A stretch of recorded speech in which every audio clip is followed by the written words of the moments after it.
9/11 एक तारीख जो डरा देती है। याद आती हैं दो ऊंची इमारतें, उनसे टकराते हवाई जहाज, Osama bin Laden, George Bush वगैरह वगैरह।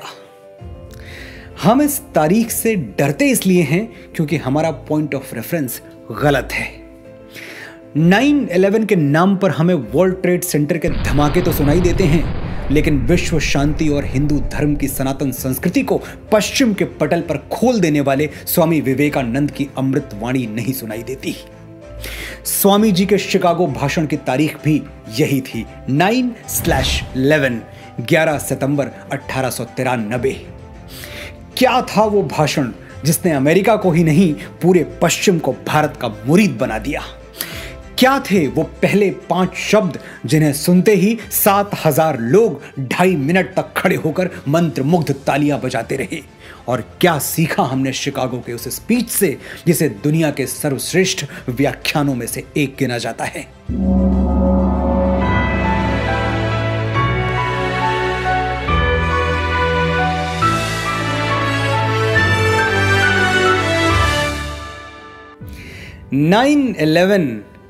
मेरे लिए 9/11 का मतलब है नरेंद्र, और आपके लिए, पूरे भारत के लिए 9/11 का मतलब सिर्फ नरेंद्र ही होना चाहिए और कुछ नहीं। नरेंद्र नाथ दत्त, जिन्हें पूरा विश्व स्वामी विवेकानंद के नाम से जानता है और याद करता है। हम भारतवासियों को 9/11 क्यों याद रखना चाहिए? क्योंकि उस दिन भारत के एक युवा सन्यासी ने पश्चिमी देशों के सूट बूट वाले बड़े बड़े विद्वानों को बौना साबित कर दिया था। 9/11 हमें इसलिए याद रखना चाहिए क्योंकि उस दिन सनातन संस्कृति के एक संदेश वाहक ने भारत को विश्व गुरु के रूप में पुनर्स्थापित कर दिया था। 9/11 को हम न्यूयॉर्क के लिए नहीं, शिकागो के लिए याद करेंगे। विध्वंस के लिए नहीं, विश्व शांति के लिए याद करेंगे। आतंकवाद के लिए नहीं, सनातन संवाद के लिए याद करेंगे। आज के बाद 9/11 हम लादेन के लिए नहीं, नरेंद्र के लिए याद करेंगे। आइए ले चलता हूं आपको फ्लैशबैक में 128 साल पहले।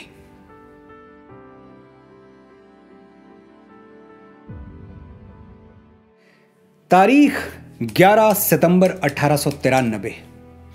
जगह लेक मिशिगन के तट पर बसा हुआ अमेरिका का सबसे घनी आबादी वाला शहर शिकागो।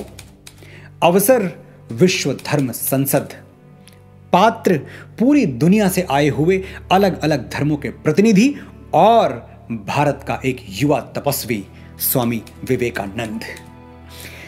मौका तो था धर्म पर विचार विमर्श का, लेकिन दूसरों को छोटा और खुद को बड़ा समझने वाली पश्चिमी संस्कृति सैकड़ों विद्वानों के बीच बैठे हुए विवेकानंद का मजाक उड़ा रही थी।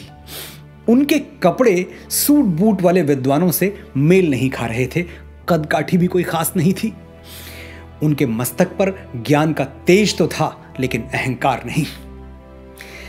भारत को तीसरी दुनिया मानने वाले, सपेरों का देश कहने वाले मन ही मन स्वामी जी पर हंस रहे थे।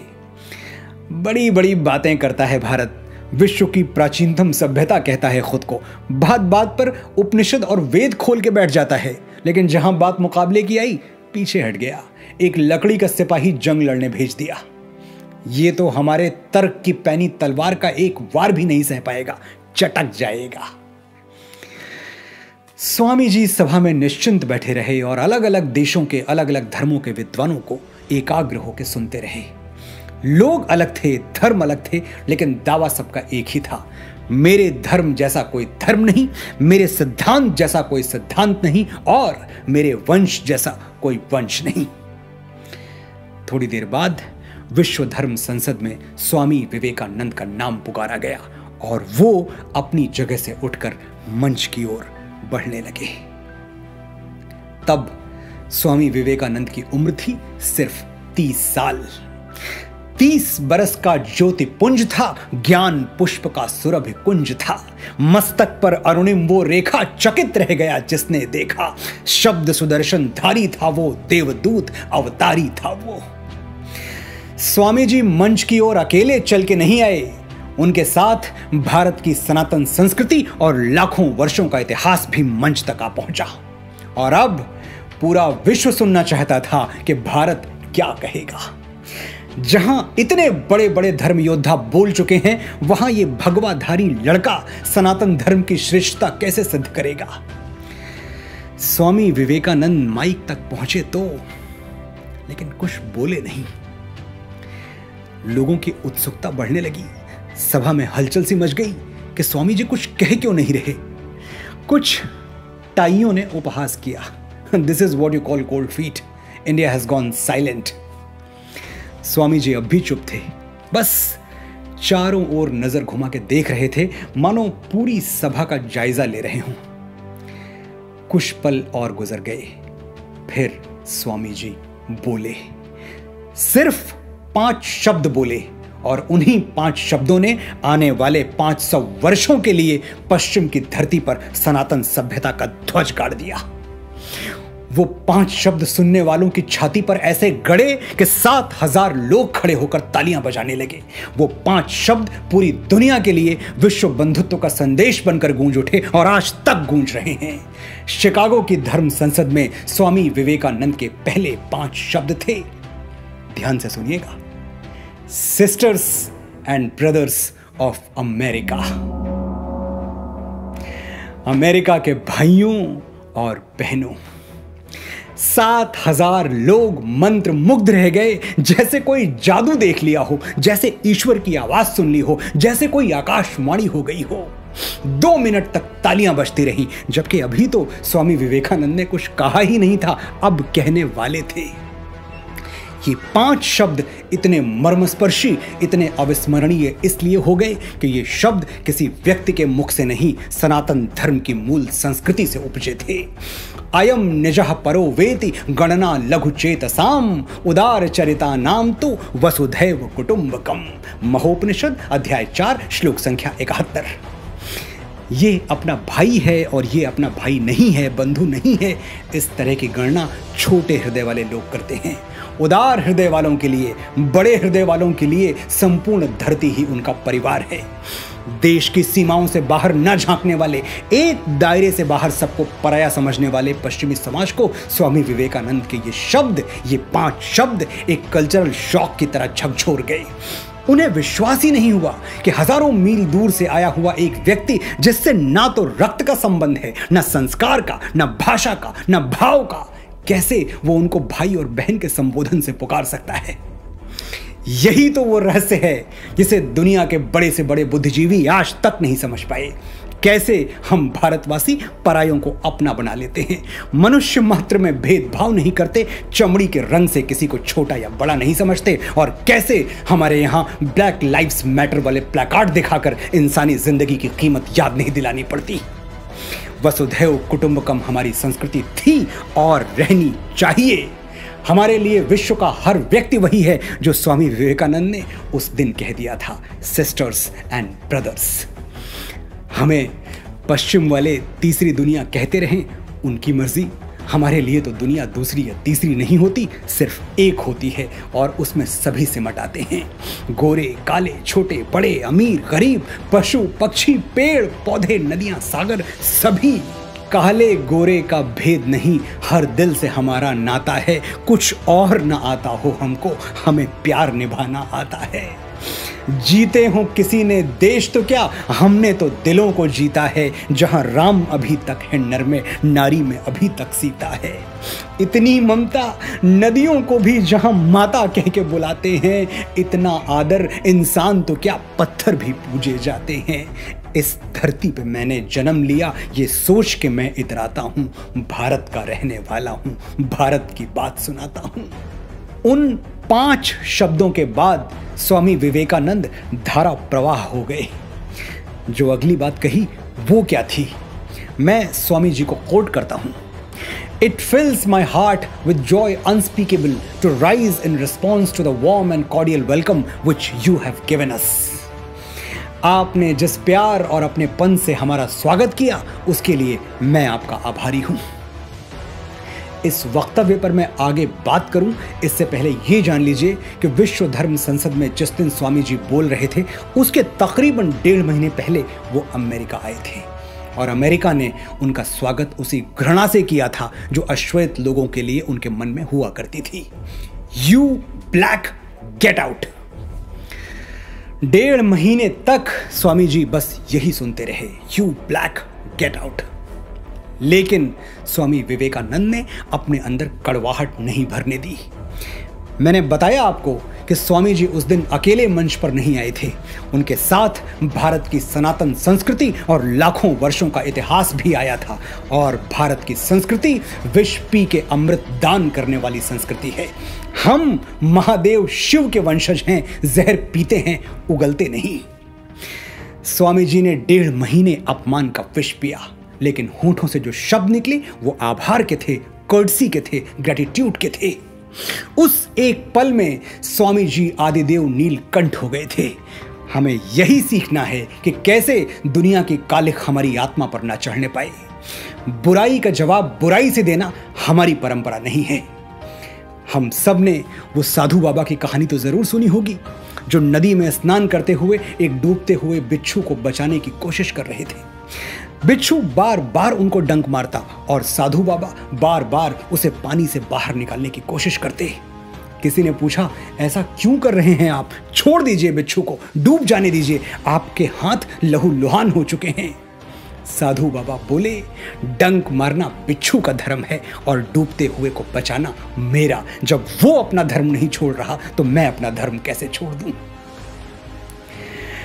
स्वामी जी ने आगे कहा, I am proud to belong to a religion which has taught the world both tolerance and universal acceptance.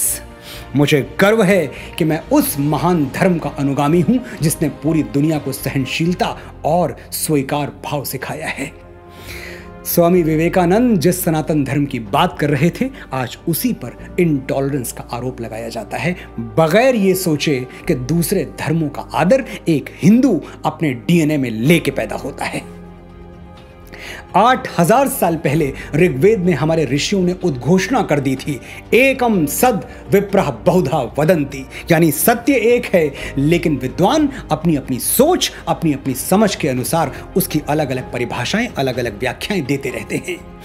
ये है यूनिवर्सल एक्सेप्टेंस। मेरा धर्म भी सही है, तुम्हारा भी, मेरा रास्ता भी सही है, तुम्हारा भी। मेरे सही होने के लिए तुम्हारा गलत होना जरूरी नहीं है दोस्त।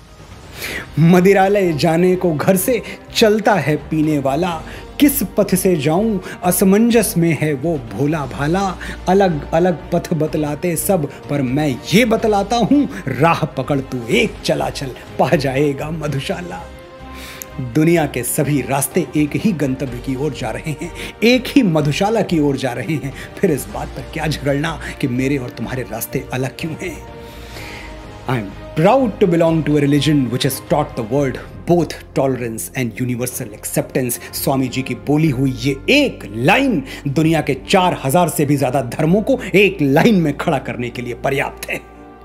अगली सुबह अमेरिकी अखबारों के पन्ने स्वामी विवेकानंद के यशगान से भरे पड़े थे। द न्यूयॉर्क हेराल्ड ने लिखा, विश्व धर्म संसद में स्वामी विवेकानंद सबसे महान वक्ता थे। उन्हें सुनने के बाद लगता है कि जिस देश में इतने विद्वान और बुद्धिमान लोग रहते हैं, वहां मिशनरीज को भेजना कितना मूर्खतापूर्ण है। द न्यूयॉर्क क्रिटिक ने लिखा, कई विद्वानों का भाषण बहुत अच्छा था, लेकिन एक हिंदू साधु के ओज के आगे कोई टिक नहीं पाया। रंग और जंग से खुद को सर्वश्रेष्ठ मानने वाले दुनिया के अनेक देश उस दिन समझ गए कि भारत की मेधा और उसके सनातन ज्ञान का सामना दुनिया कभी नहीं कर सकती। वो तो मान गए, लेकिन शायद हम अब तक नहीं मान पाए। हम आज भी उसी को अच्छा मानते हैं जो इंपोर्ट होके आया हो, चाहे वो कोई वस्तु हो या विचार। मैं फिर आपसे वही आग्रह करूंगा जो बार बार करता आया हूं, अपने हीरोज आंखें खोल के चुनिए। स्वामी विवेकानंद आपके हीरो होने चाहिए, क्योंकि आपके हीरोज के हीरो भी वही हैं।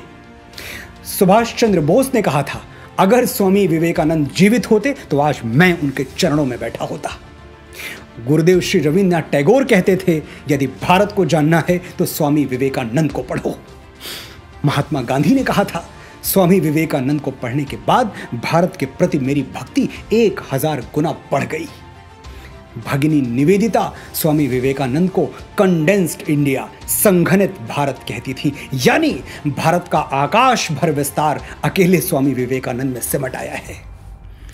और अगर आपको लगता है कि स्वामी जी का योगदान सिर्फ हिंदू धर्म में है, राष्ट्र धर्म में नहीं, तो थोड़ा और गहरे उतरिए, पढ़िए वो लिटरेचर जहां अंग्रेजों ने खुद लिखा है कि 1897 के बाद उन्होंने ब्रिटिश सरकार के खिलाफ क्रांति करने वाले जितने भी सेनानियों को पकड़ा, उनमें से अधिकांश के पास स्वामी जी की फोटो या उनसे संबंधित कोई ना कोई साहित्य, कोई ना कोई लिटरेचर जरूर मिलता था।